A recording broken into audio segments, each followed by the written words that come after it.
Good morning. I'm Ellen Resnick, the director at the Center for Thoughtful Weight Loss, and here comes Taylor, who's here to talk with us about National Diabetes Month. So Taylor is going to get himself ready to talk with us about probably one of the most profound things that ever happened in his life. That is true. And that true. was a diagnosis of diabetes. That is true. So I'd like to actually talk with Taylor about the progression of finding out he had diabetes to how did you cope with it then, how are you coping now, and what can we tell the people in the audience about taking small steps that lead to big rewards? Well, I am a type 1 diabetic. My history is one fraught with denial and refusal to accept my current condition. What happened? How many years ago were you told about your diabetes, and what did you do? Well, when I was younger, in my teens, I got sick, and they did a series of blood tests on me, and they came back and they said, "You look like you're borderline diabetic." So borderline diabetic, something we don't really talk about now. We talk about pre-diabetes. So you found that out when you were a teen, and what'd you say? Heck no. Heck no. Okay, like so many people who have denial when they first learn of a chronic illness, including diabetes. Yeah. Then what happened? I refused to accept my condition. And What was it that made you refuse it?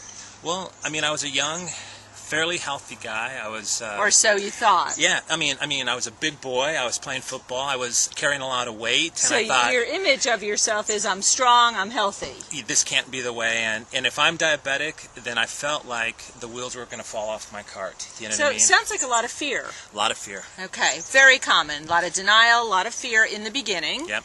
And then what happened? So I put it off, and I put it off, and I put it off, and I continued to have issues with my weight, continued to have issues with my blood, and actually throughout my history, people kept saying, "Are you diabetic? Are you diabetic?" And I kept refusing to admit it. So a lot of refusal. Then what happened? My wife got pregnant, and through the course of the pregnancy, just all the stress, I got sick, and went in to see my doctor, and she diagnosed me again, and she said, "Taylor, I think you're a diabetic, and I think we need to do something about it."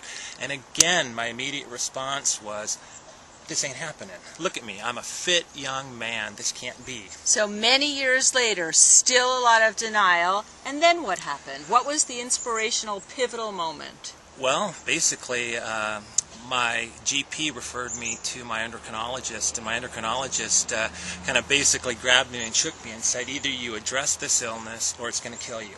And I took that to heart because within my family, we have a significant history of cardiovascular issues.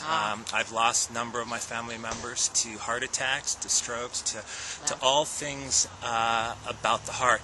And for me, I didn't want that history to be mine. Okay, so suddenly you were struck with reality. A lot of years of denial, but then reality hit that the cardiovascular history could be yours. You now have a beautiful daughter, and you wanted to be healthy for her. Yes. And now tell us a little bit about your lifestyle and your acceptance of your diabetes. What was a pivotal moment for me when I decided that I was going to embrace my diabetes. I was actually a closet diabetic for many years. It's an interesting term. And I say that because, like you said, I have a daughter, and I refused to administer my meds in front of her. I hid them from her because I felt almost like I was different. I felt like Kind of ashamed. Ashamed. I was really ashamed of it, and I felt like, if my daughter finds out that I have this illness, I'm going to be a different dad. And now what? I love it. I embrace it. She knows everything about my disease. I've taken a really proactive approach to making diabetes a forefront of my lifestyle, how we eat at home, my exercise regimen.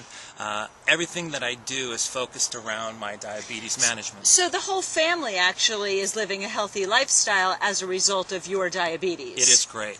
And I think the most important part is that I realized through talking to my friends, my physicians, that if you proactively manage your diabetes, what you do today is going to give me 5, 10, 15, 20 years on the backside, which is what I want. Wonderful. So for the people that are really trying hard to lose weight so that they can prevent, for many of them, things like diabetes and cardiovascular diseases, strokes, what would you say to them, the ones that are really on the fence struggling? What would you say to try to motivate them so that they can be in the kind of shape you're in? Well, I would say know your numbers. the most important thing is to proactively manage your health. Go regularly to your doctor, know what your hemoglobin A1C is, know what your glucose levels are, know what your BMI is, and know what your cholesterol is.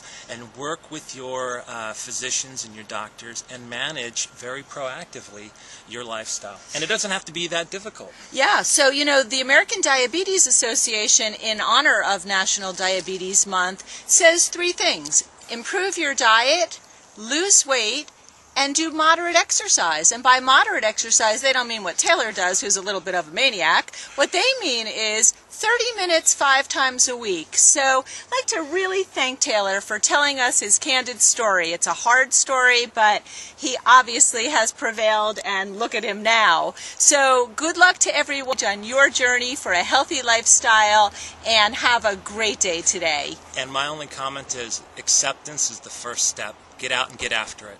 Get out and get after it. Have a great day. Bye-bye.